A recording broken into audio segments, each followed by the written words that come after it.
সঙ্গে তোমার দাদুর শাস্তিটা তুমি সচক্ষে দেখে যাও। জান দেওয়ান যায় ডাবল চেককে দরবারে পাঠিয়ে দিন। নাই কোনে আমি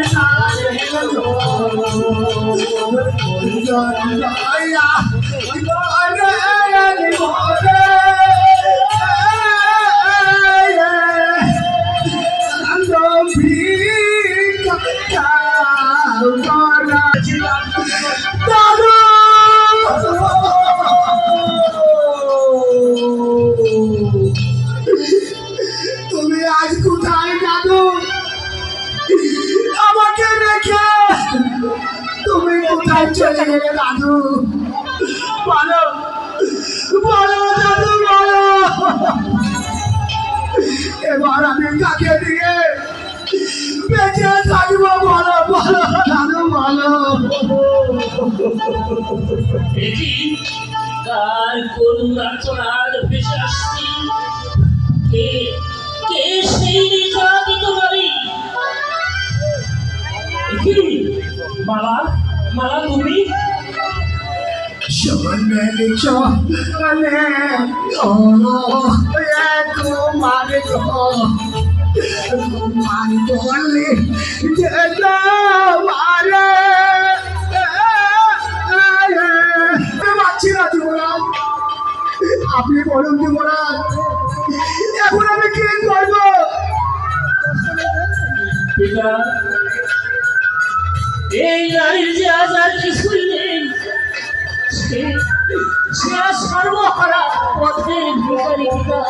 তাই তাই আপনার কাছে আমার একটু অনুরোধ, এই নারীকে চাকরানি হিসাবে আপনার প্রাসাদে একটু ঠাঁই দিন পিতা, একটু। অসম্ভব। যে নারীর জন্য আমার মান সম্মান ভবিষ্যৎ হতে চলেছে তাকে আমি আশ্রয় দেব রাজপ্রাসাদে? না, এটা কখনো হতে পারে না। তা বলছে মহারাজ, যাও এই মুহূর্তে তাকে রাজপ্রাসাদ থেকে ধার ধাক্কা দিয়ে বের করে দেয়। পিতা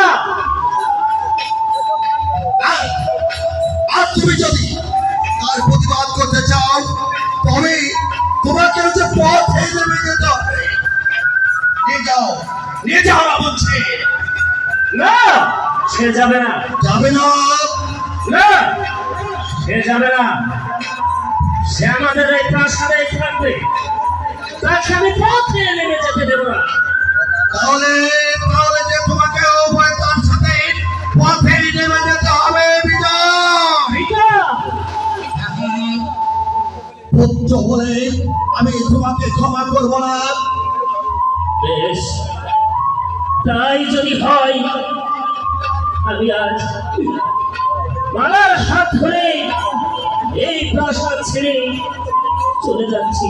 এসো বাবা, তবে যাবার বেলায় হয়ে যাচ্ছি যাদের নিয়ে আজ আপনি এই ক্লাসের রাজত্ব কায়েম করছেন।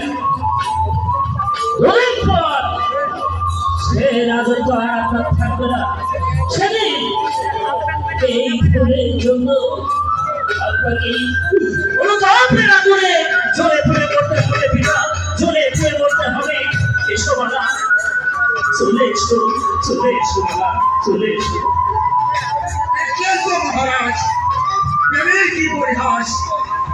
ছয় একটা নারী ভয় করে